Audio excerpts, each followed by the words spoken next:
Jason had noted this module being towed into the fog just before the assault broke out. He had hoped that the enemy, focused on the bulk of the Halley 6 research station, might not have spotted its departure. It was like the kid was right. Though dark, the module looked unmolested. He spotted a snowcat and a scatter of snow machines parked nearby. Karen drove her vehicle up and stopped alongside it. Gray trundled his ski-doo next to hers. A hatch in the rear of the high module opened, and Jason stepped onto the small back deck.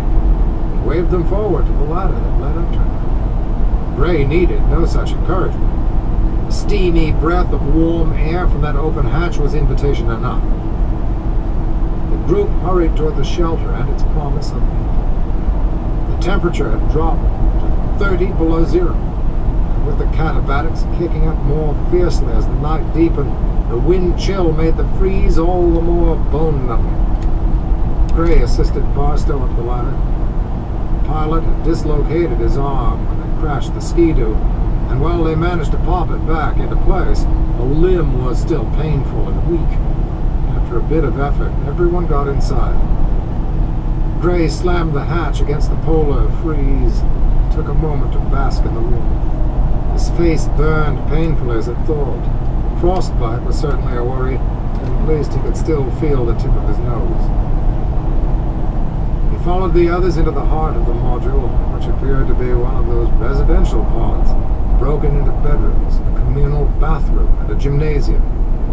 Everything was decorated in primary colors, designed to compensate for the endless monotony of this frozen world.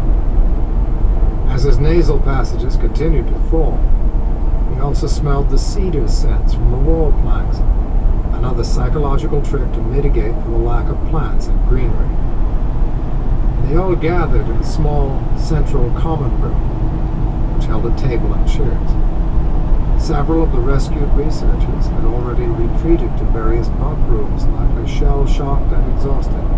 Others leaned on walls, wearing dour, worried expressions. They had full right to look that way. Jason spoke. We were able to catch up with the John Deere. I think we spooked the tractor driver as we all piled up on his tail, but at least his path was easy to follow.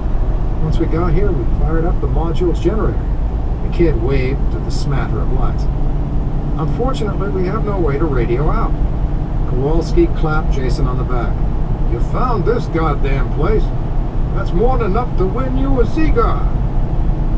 Proving himself a man of his word, he pulled a cellophane-wrapped stogie from an inside pocket of his parka and handed it to Jason. He then looked around. It's okay to smoke in here, right? Not normally, Karen said. But considering the circumstances, I'd make an exception.